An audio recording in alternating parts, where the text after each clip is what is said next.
Mingi na bande konyo so wali ko anda biso wali branché pes côté dans votre chaîne prophète Ézéchiel officiel. Ba merci mingi na bande konyo so wali ko s'abonner, bande ko wali ko partager ba émission na biso, ba image na biso, ba merci.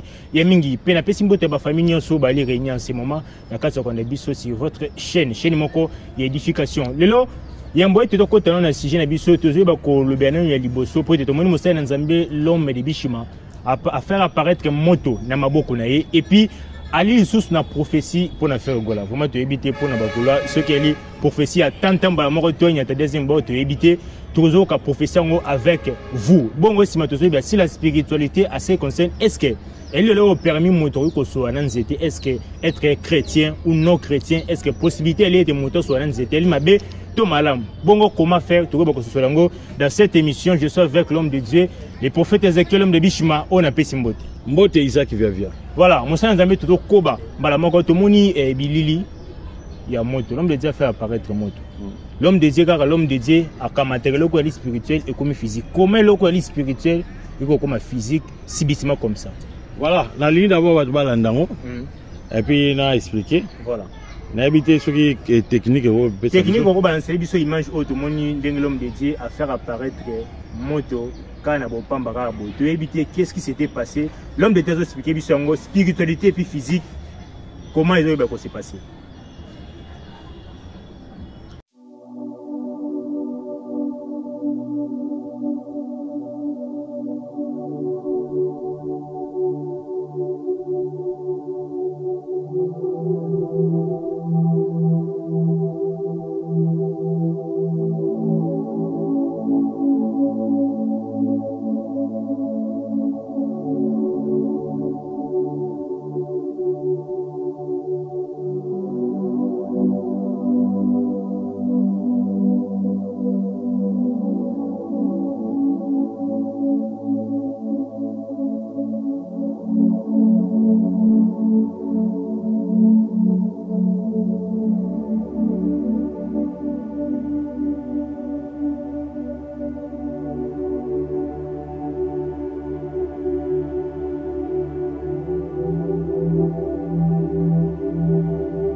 Mutu aza mortel to kufaka. Alors mutu aza spirituel aza immortel. Mais mutu aza mutu oyo to kufaka. Yango mona to liaka biloko tu biza o babengaka chibembe. To liaka mbisi kufa, to liaka sauce kufa, to liaka matembele kufa, to liaka poisson kufa, to liaka bampio de kufa parce que tous ba mortel to kufaka. Voilà. Mais au-delà de ça, tous ali ba immortel. Donc mon lima kata mutu eza immortel. Très bien. Alors moi je vais seulement démontrer que la spiritualité existe. En fait, moto ezali puissance. Moto ezali nguya o dans la 4e dimension. Pour eloko e ulongwa na dimension spirituelle et comme na dimension physique et sengeli est pénétrer deux couches de spiritualité. Tous dans la 4e dimension, 3e, 2e, 1e et après et yesko yona la dimension du présentaire. Voilà. Vous comprenez? Alors, c'est ça ce qu'on appelle les deux dimensions. Donc, 3e et puis 2e, première dimension, la dimension du présentaire. Alors, esprit nyonso, il va na 4e dimension. Esprit tout, aux démonstrations makamutu, il va na 4e dimension. Alors, parce que l'on connaît comme Mabou et Sengele pénétrer. Il y a un moment dans la 4e spiritualité, impossibilité et zalakati. Ça veut dire tout est pas possible. Et on dit Yesu Christ Nzambelanga a lobby que tout est possible à celui qui croit. Ça veut dire que oh yozon lima yango osani yosalama. Alors ils appellent moko ya préparation à veiller. On a eu ça qui batou non ça la ba démonstration to bonda pona ba papier ndeti ba papier mouchoir et comme ba frère congolais. Alors bandeko balingi ba vivre yango bandeko balingi ba bika loboko na Nzambe na obeng sabino le 26 juillet 2023 à partir à 20h. Ba porte de fond na partir à 16h. Justement tout dans l'avenue Banzamboma numéro 4 komi na monga fula arrêt chambre froide batu tout oza malade obelaka makamesimba kate luka ba pasteur banganga tout ozi solution te yaka tokutana oyeba pe ko expérimenter nzambe oya bimelanga le 26 juin na barabi chimera traité mon papa minene yangwana. L'homme deuxième kasi ya moto longwa mona sijo moke et loko nini ko sa yete lelo oyo sacrifice ni po te bete na ba miracle ba démonstration le lenge est-ce que na ba tango moko ete moto pas comme la point on est à faire apparaître bloc bonga na ba sacrifice o ete kenom spirituel à cause la pour faire apparaître ba bloc bonga normalement ezali pona comme na niveau ya ko bimisa moto na maboko. D'abord toutes les choses il y a toujours les prix à payer. Voilà. Cela veut dire il y a jamais eu un niveau accéder dans un niveau sans d'abord passer par un sacrifice. Yesu Christo a un sacrifice, il y a une énergie cosmos. Satan a un sacrifice, il y a makila. Nakata makila ne a cause de vie vito. Mais Yesu a une énergie cosmos. Alors énergie on a evana plus na kati ya moto ki ya moto. Oto bengi souffle ya moto.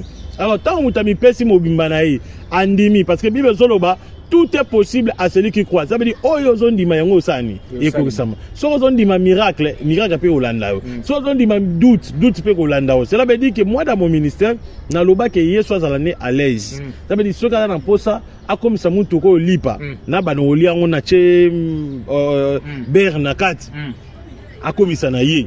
Soit dans la ça, à ça là que non a comme un soso a comme singa soso ça veut dire que je crois Jésus-Christ c'est sans limite na zone dimaye à ça nanga oye alingi ça veut dire que ma façon de croire ça veut dire que Yesu a kosala nanga ndenge ya lingi nga na ko obligé Yesu te omoni lelo elo rezo bebisa église parce que so tali église ya temps oyo eza faible na église ya temps kala bazala ki plus dans la spiritualité, nous avons utilisé bon makasi.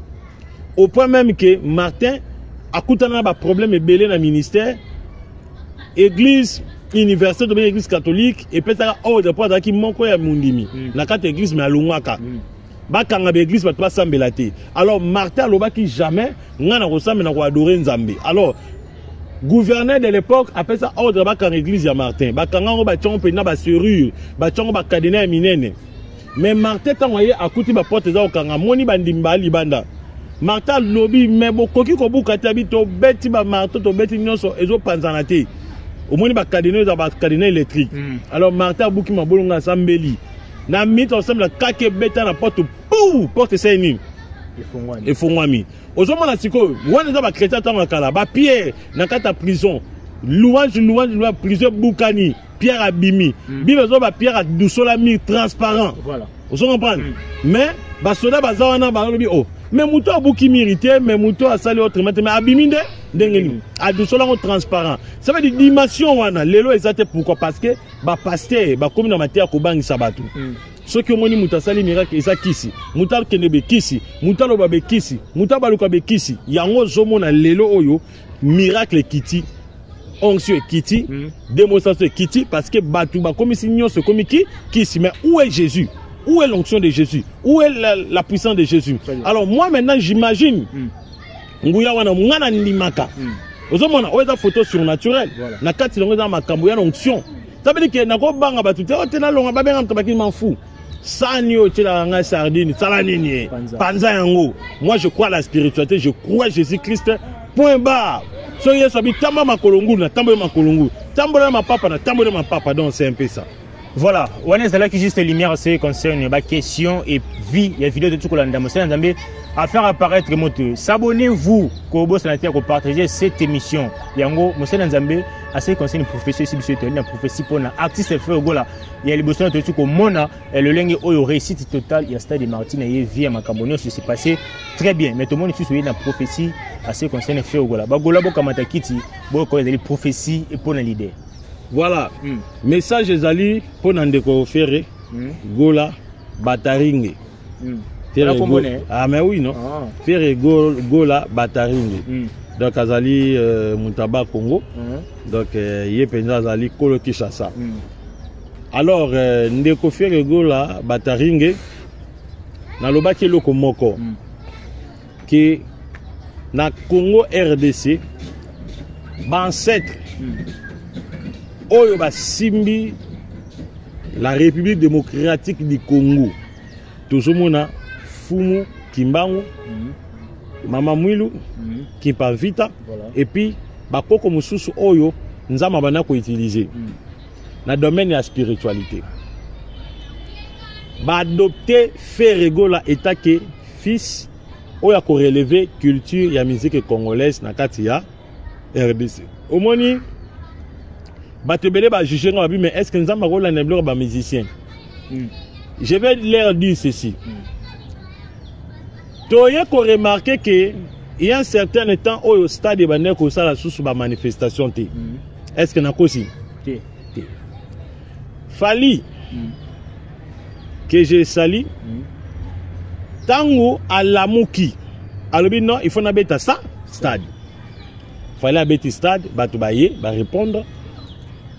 Au moni, tango fallait habiter stade comme si que culture musicale congolaise et comme un réveil moroboui et surtout qui vraiment faire à tal habité n'a pas na tcheliba to baneno na héritier n'a pas na tcheliba libaya héritier moto na tembe abi bon ngasko nazo zo stade oyo nazo tchongo ba pine na memiongo ti et pas yawera la zamba play vous comprenez à Betty stade na ye na ba polémique mais les gens étaient là à Betty stade na ye. Oh, Tomoni faire en prison comme ma première conférence dans la vie. N'a pas n'abeta stade de Marty. Afin de ça ni, na longola de défi. Mais avant fallait même abeta wenge salaini. Et betaki. Ba défier, ba la moussi. Après fallait ailler, après faire ailler à Betty stade plein. Pelouse zo mon na té, ba tu belé. Alors Tomoni lelo oyo wazegwa azobeta nini? Stade. Didier Nan. Didier Nan. Abeta stade. Eh, Kasimoli mongo ngwenati. Donc yango obeta mpiaka te. Ochaka mutu po eza réveil. Alors Tomoni wazegwa yepe annoncer stade na ye. Alors, au moment que culture musicale tolobe non si profaniste était. Très bien. Bazui réveil mon be ba réveil donc et loko mon be mati bango. Ba tout stade. Mutabanyango wenge fali faire papa na biso nani mukwa bongo Lacoste. Na Lacoste pandémie. Alors na wazegwa. Alors omoni koto na biso batamolimo ba spiritisme ba pasteur. Tomoni papa Kiziamina yepa chelibaya. Wale sa achelibaya veiller.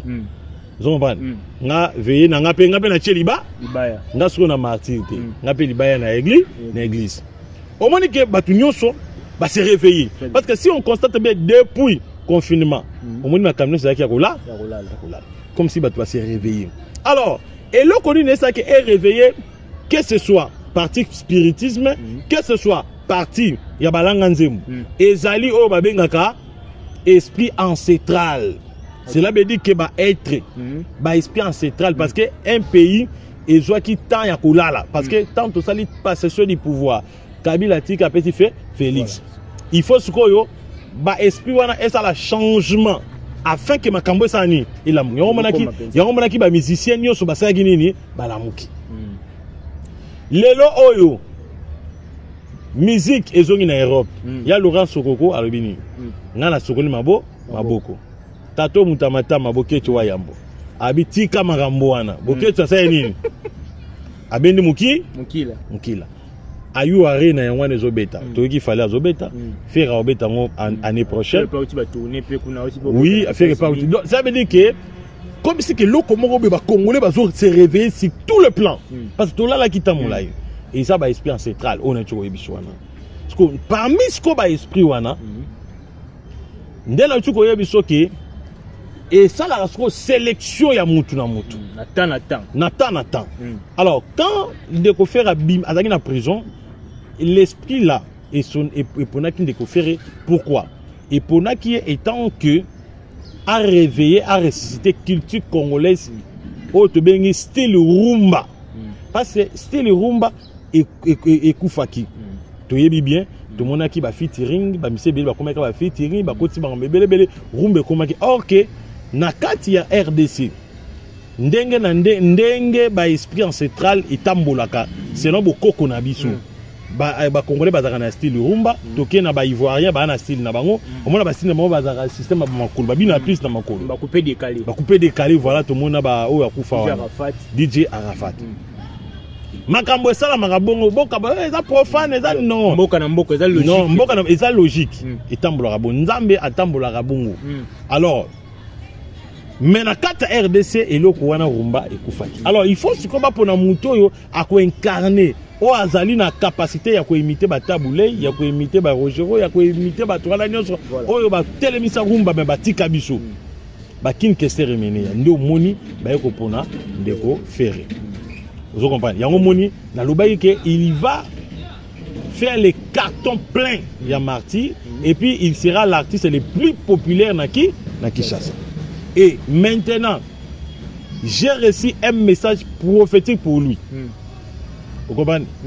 Le message prophétique que j'ai reçu pour lui, pour un artiste, Ezali, le cola à comprendre qu'il incarne ba oyo ba kufa ba tikaye, oyo ba bunda ba soufa pona côté musical rumba, style rumba, congolais, pas coupé décalé. Alors il est maintenant le temps, il est à Salanini à démarrer. Et la façon où il a démarrer, Ezali, il y a Salanini, il y a travailler au Ranaï. Il n'est pas le temps, nous avons bêti Marty, à Kangamakola, Kangimaboka Seni. Non. Dans une prophétie, Ndeko fait regola. Kende ko beta na parler du paix. Le 26. Le 26. Beta na parler du peuple. Donc beta stade, beta na parler du paix. A beta conseil na parler du peuple. Plein craqué. Après parler du peuple, maintenant libana mbokate. Après parler du peuple, Luka place mususu munene. Salanini. Beta. Yorubi mamboka année prochaine. Ko wole la teba ko sauter. Année prochaine de obali ko beta libanda. Yangwana.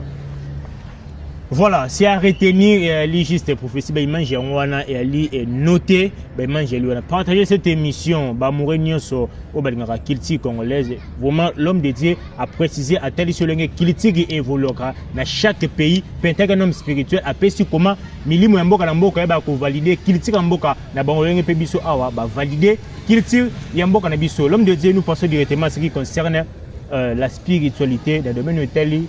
Ceux qui m'ont dit que commander la nzete pe nzote a aidé à salir au secours épanier. Bon si ma tomo zo mona nzete quand même zo mona nzete elle wana sima biso parce que le lomo to ko za makoki asembe pour nzete bisungi payer moto agir. Jésus-Christ abana ko bonde la plus place au banzete zalaki mingi. Abana ko ne plus na zamba ko bonde la. Pourquoi? Parce que banzete eza na civilisation na yango. Na kata banzete eza na ba être ba benga ba deva. Nzete ayoka passe nzeta lela nzeta zokaka. Makila nzete zalaka pembe. Makila nzete so tali yango mingi au mona yango bimisaka mai ya pembe lokola ya miliki. Alors, est-ce possible mutu a se communiquer na nzete? Comment? Tout le monde a kata Bible Yesu ake kokutana nzete oyo saison na ye kokaki me azobota mbumati. Yesu alobi yo lokolo pesi mbuma na saison no tale la kela mama be. Yesu aki après 3 jours kozonga bazonga le même route ba disiba ba kanga malobo Yesu alobaki. Batala bo nzete akauki. Batuni même mutu aza terrible. Comment est-ce que à laquelle nzete yo yoki? Oh en réalité Yesu à laquelle ki ba nzete physique te. Yesu à laquelle ki ba être ba vendre na kata ba nzete ba être wana nde ba bengi bango ba deva. Vous comprenez? Donc, nzete nenga bozo mona ngo bena kati ya nzete, il y a des êtres qui sont là, qui vivent là-bas. Oyo batebele ba yebite, oyo batebele ba ignoraka. Voilà. Mutu akoki ko sambela, okoki ko sambela pembeni ya nzete. Quand est-ce que maintenant mutu ko sambela pembeni ya nzete? Ce que moni ozo leka moment moko ya injustice, ça veut dire moment moko batu ba faire souffrir vie na yo. Moment moko batu bazo tonga yo, batu bazo maltraiter yo, batu bazo finga yo. C'est possible au Sambela, là où se trouve l'arbre. Voilà. Parce que tant où yo bon de la pembeni ya nzete, nzete azo yo kombala moko. Nyoso zo loba, moni tamba lui que les murs ont des oreilles. Au moni bato batanga criminologie. bisika nyonso crime ezalaka o babomi mutu place bayaka loko batangaka spiritualité bayaka place osika crime esalamaka basolana mire parce que na kata mabanga il y a des esprits et l'un des jours je parlerai sur des esprits bafana mababa benga ba Pluton ba Pluton baza ba esprit bafana na mabanga Yesu omoni akendaka na Gethsemane milliers mabanga ezalaki ebele pourquoi pour asolana ba ange bafana na mabanga benga ba Pluton pourquoi parce que baye ba ko renforcer ba komisa ye na dimension ya libanga po libanga azali état oyo état d'esprit oyo mutu asipotaka peu importe la douleur. C'est ça. Yomoneki nzamba zobisa Ézéchiel de la Bible na rekomiso motema makasi lokola libanga pour prophétiser sur Israël. Cela veut dire que na kata mabanga il y a des esprits. Quand est-ce que mutako ko bonde pemena mabanga il y a un sujet. Alors devant l'arbre mutu azana ba problème il y a bénédiction. Injustice, ba osala injustice dans la vie. Mutu a problème azana posa funda mutu. Mutu wana nzamba frapper. Ozana posa au coach à plainte n'est pas un mais par rapport il y a ba bénédiction aux réclamer tu peux faire ta prière sous l'arbre et alors il faut ce que koyeba au bonde la ndenge nini na séanze ya nzete parce que ezaka te ke oyeka maman oyo bonde la non ezana prière au Seigneur sala ezana ba offrande au Seigneur pe nzete po nzete pa liaka ndenga zawana alors une fois au simbinzete au baniko déclarer au moins que loko yozoloba et ko pesa milayo et puis nzete na ozomona boye eza porteur il y a ba maladie presque belé surtout bato ba bela ba maladie moko boye o ba benga maladie moko esila kati o famille so bela ka ba tension o bela ka donc ba diabète c'est possible oye na sanzete et na puissance moko na ko pesa yo au simbinzete répéter puissance mona 70 fois il faut répéter en au mona nzete à quoi accepter maladie na yo alors lobitango obimana tongo tala makasa so moni makasa une partie nzete makasa kauki c'est que nzete a porté maladie na yo et puis yo que ça s'examen au monobi obiki et là on appelle ça plus formule pour na bato babela kasi sida bato babela kasi sida bako bika ka partie nzete yango moni tango zo remarquer ba maladie moko incurable donc obika bika te obela bela je te donne une formule simple yaka na santé tika makolongulu eza na puissance mona peut so me bato ba komelanga na pe ba puissance mona répétant 70 fois au vent na santé il faut s'il se déplacer mbala moko malade ne tika na nzete même muto aluka cop au sala cop makambe simba kate kada nzeta pamba oko simba nzete olobi oza nango posa ongo ke cop olobi oza nango posa mal chance non nzeta osani awozo yongo moni bandoki basala ka plus banzete yongo mona ka lupangu oyo moni bandoki bazali il faut nzeta mangeza wana il faut okata nzeta na po yeba ke nzeta ko trahi bino boko fa na sanzete bolobi projet na bino bokei yendo kaye alobi na nzete baloba ki nini atongi bino ndoki atongi bino yesi bino makamonyo nyonso allez tango ya kozwa ba makambo nzeta yebisi asala invocation a détruire yo yongo mona na butu nyonso nzete et se déplacera nzete elobaka nzete sala ka réunion chaque 22h c'est pour ça c'est déconseillé mutafa na sanzete na molili na olobela sur ça avec beaucoup de détails pourquoi ko va na sanzete na molili donc c'est un peu ça. Voilà, mais si monsieur Nzambe question sur comment on ça si je assez concerne ya banzete ou ezali na kati vraiment ya spiritualité monsieur Nzambe pourquoi les loyo ceux qui mbula liko beta ceux qui kaki ali raté na ndako kaki batini kaki ceux qui ali raté directement il faut ko beta na nzete est-ce qu'il y a une cause moko oyo memaka kaki kende ko beta kana nzete Nzambe asali nyonso pour rien te Nzambe asala nyonso pour un rôle pour un but banzete nde bomone ngo be na lupango faut pas okatango nzete ndenga zabe azali autodéfense na biso contre ba coup de foudre satanique parce que nzete amonaka danger no c'est comme la ramuntu mais moyen communiquer na yo ezate yango mo to pesa code moko bato ba bénéficier nango ndeni oko solanga nzete ndeni oko yoka nzete même message prophétique nzete ko pesa message mutalinga kufa na veni na bino nzete akoye biso komba mutalinga kufa je vais donner beaucoup de formules alors tant kake ba beto kaka kindoki so nzete zawana nzete mtoka pourquoi parce que nzete ko luka se sacrifier pour nayo pour nzamba tika ba nzete za la tout près à mokili un pour na protéger être humain et puis pour na créer un bon climat devant être humain et pour na peut protéger être humain contre ba intempéries et puis contre ba infection et puis contre ba maladie. Voilà. Vous comprenez? Donc yango moni na ba pays oyo ba bomba ba nzete mo na pays wana au moins la nation wana bato bazala toujours en bonne santé mais ba pays oyo moni ba kata ba nzete ezate au moins bato bazala na problème ya makasi ya développement sanitaire.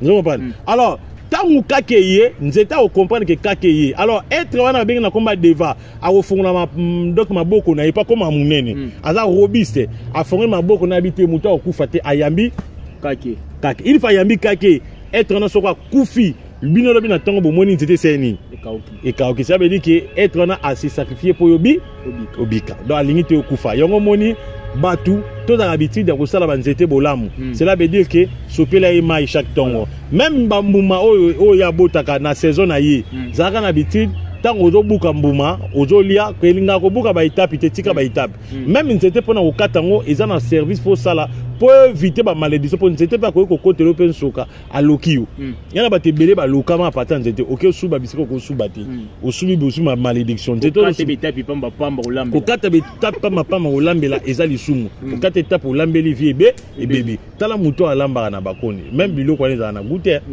donc c'est un peu ça bateau nous ba kata ka banzete pona ba boulangerie na bato wana bazaka malédiction ko kata nzete sans cause yeba tu as la malédiction même bato bateka banzete il faut avant kata nzete et ça na prière ça na cérémonie sengeli yo sala pour à permettre bino soka diva ki boyo kati elle ko la yo mwana babomi yo mwana eso na sengo oyeka ko kati nzete yeba que tu as des problèmes et puis ba boulangerie plus que yo lambaka na bakoni bato mingo bakendo tinda ba kata manzete mwana bango bazaka ba fumer ba diambe omona ata ba pesi mbongo wana ou bien teki nzete azumbongo mbongo asana ngo eloko te il aura toujours des problèmes même ba mabaya au moins to vana ba kiti oyo ba kita divan bato bateka banzete wana bato je n'ai pas dit batakuiti mais bato ba yebi spiritualité avant bakata nzete na zamba basa la cérémonie donc c'est un peu ça to comme na souka bien mon quoi l'homme désire votre dernier mot pour notre aussi émission pas dernier mot mais je peux dire pour nous clôturer quoi voilà Batuboya le 26 juillet 2023 à partir à 20h tu as veillé mon nene avenue Banzambo numéro 4 commune à Mongafula ba porte au format déjà 16h numéro pour Bengangeza plus 243 97 76 24 454 affiche au moni wana affiche ya veillé alors boye belé nzambe nanga pambola bino quel que soit ba problème aux nango yaka Jésus Christ ndé mokonzi bishima mon peuple minene voilà